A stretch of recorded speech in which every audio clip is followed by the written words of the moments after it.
क्या आपने कभी IoT या इंटरनेट ऑफ थिंग्स के विषय में सुना है? ये बहुत ही एडवांस टेक्नोलॉजी है जिसे कि बहुत जल्द ही हम अपने दैनिक जीवन में इस्तेमाल करने वाले हैं। एक सवाल मैं आपसे करना चाहता हूँ, आपके घर में सब्जी लेने कौन जाता है? इसका जवाब है या तो आप या तो आपका कोई परिवार वाला लोग। कैसा लगेगा अगर फ्रिज खुद सब्जी की अवेलेबिलिटी चेक करे और खुद ही ऑर्डर कर दे तो? है ना दिलचस्प बात। और आपकी वॉच जो आपको ये बताए कि आपका पानी या फिर आपने जो ब्रेड रखी है वो गर्म हो चुकी है या नहीं। या फिर आप अपने ही मोबाइल से आपके घर की लाइट्स या कार के डोर्स या घर के डोर्स अनलॉक कर सके। बस यही है आने वाली टेक्नोलॉजी जो आपका रोजिंदा जीवन एकदम से बदल के रख देगी। ब्लॉकचेन एक कंप्यूटर प्रोग्राम है या फिर आप इसे ब्लॉकचेन टेक्नोलॉजी भी कह सकते हैं जो ऑनलाइन ट्रांजैक्शन को रिकॉर्ड और नियंत्रित करता है, जैसे कि आपके बैंक का पासबुक। लेकिन इसमें पैसे यानी रुपए की नहीं बल्कि क्रिप्टो करेंसी ट्रांजैक्शन होती है जिससे ये रिकॉर्ड करता है, जैसे कि बिटकॉइन। अगर आपको बिटकॉइन क्या है और इसके बारे में ज़्यादा जानना है तो कमेंट कीजिए, मैं इसके लिए एक और वीडियो अलग से बनाऊंगा। और ब्लॉकचेन प्लेटफॉर्म पर हर प्रति घंटे में कई हजारों ट्रांजैक्शन होते हैं जिसे रिकॉर्ड और मेंटेन करता है। अब साइबर सिक्योरिटी, इसका नाम सुनते ही आपको लगेगा कि हैकिंग और हैकर्स, लेकिन साइबर सिक्योरिटी यानी इंटरनेट से जुड़ी हुई किसी भी इंफॉर्मेशन, डेटा या फिर कोई भी डिवाइस से संबंधित सुरक्षा साइबर सिक्योरिटी कहलाती है।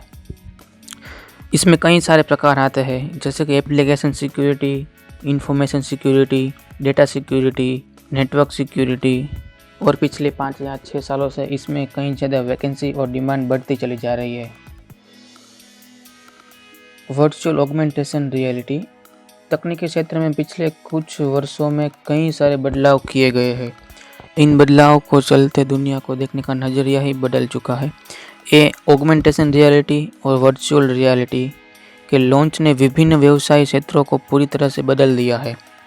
इसमें टेक्नोलॉजी की सहायता से आपके आसपास के वातावरण की तरह एक डिजिटल दुनिया बनाई जाती है। वह आपको देखने में बिल्कुल एकदम रियल लगेगा। इस टेक्नोलॉजी का इस्तेमाल डिजिटल गेमिंग, इंजीनियरिंग, डिज़ाइन और रोबोटिक्स में किया जाता है। एज टेक्नोलॉजी, एज का पूरा नाम enhanced data rates for GSM architecture है। इसे एनहांस GPRS या IMT सिग्नल कैरियर भी कह सकते हैं। यह एक high speed wireless data service है जो कि सभी GSM चैनल्स में 384 kbps तक स्पीड प्रदान करती है।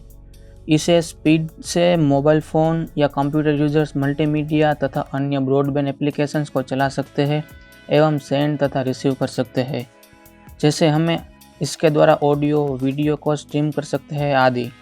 इसे 2001 में विकसित किया गया था और सबसे पहले यूनाइटेड स्टेट्स में इम्प्लीमेंट भी किया गया था। रोबोटिक प्रोसेस ऑटोमेशन या फिर RPA, यह एक ऐसी तकनीक है जो मानव के कार्यों को ठीक उसी तरह से नकल करती है जैसे मानव करता है। रोबोटिक प्रक्रिया संचालन में एक रोबोट का मतलब यह नहीं है कि शाब्दिक रूप से रोबोट मानव को बदलने जा रहे हैं, लेकिन इसका इस्तेमाल है कि एक कंप्यूटर प्रोग्राम जो मानव कार्यों की नकल करता है। हम दूसरे शब्दों में कहें तो रोबोटिक प्रोसेस ऑटोमेशन एक कंप्यूटर सॉफ्टवेयर या प्रोग्राम, एक ऐसा प्रोग्राम किया गया है जो बिल्कुल हूबहू मानव की तरह ही कार्य करता है। और आगे जाके कई सारे क्षेत्रों में यह टेक्नोलॉजी का उपयोग किया जाएगा। हम डेटा के युग में रह रहे हैं जो बेहतर कम्युनिकेशन स्किल और वेरियस गैजेट से भरा हुआ है। यह डेटा या जानकारी दिन ब दिन बढ़ती जा रही है, लेकिन असली चुनौती सभी डेटा को समझने की है। व्यवसाय और संगठन, डेटा साइंटिस्ट, डेटा माइनिंग और मशीन लर्निंग से कॉन्सेप्ट और मेथड का उपयोग करके बुद्धिमान सिस्टम का निर्माण किया जा सकता है और ये कोशिश भी जारी है।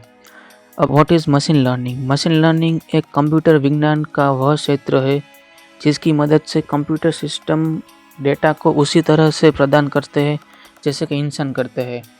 सरल शब्दों में कहूँ तो मशीन लर्निंग एक प्रकार की आर्टिफिशियल इंटेलिजेंस है जो एक एल्गोरिदम या मेथड का उपयोग करके कच्चे डेटा से पैटर्न निकालता है। आर्टिफिशियल इंटेलिजेंस क्या आप जानते हैं आर्टिफिशियल इंटेलिजेंस यानी कि एआई क्या है? इसे हिंदी में कृत्रिम बुद्धिमत्ता कहते हैं।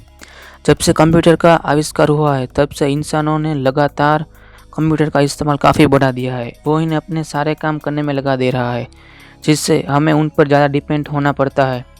इससे उनकी डिपेंडेंसी का एक्सपोनेंशियल ग्रोथ हुआ है। मनुष्यों ने इन्हीं मशीनों की कैपेबिलिटी को काफ़ी हद तक बढ़ा दिया है, जैसे कि उनकी स्पीड, उनका साइज़ और उनकी कार्य करने की क्षमता, जिससे कि हमारे काम बहुत ही आसान और कम समय में हो जाए और समय की बचत भी होगी। एआई एक ऐसा सिमुलेशन है जिससे कि मशीनों को इतनी इंटेलिजेंस दी जाती है, या यूँ कहें तो उनके दिमाग को इतना उन्नत किया जाता है कि वो इंसान की तरह सोच सके और काम कर सके।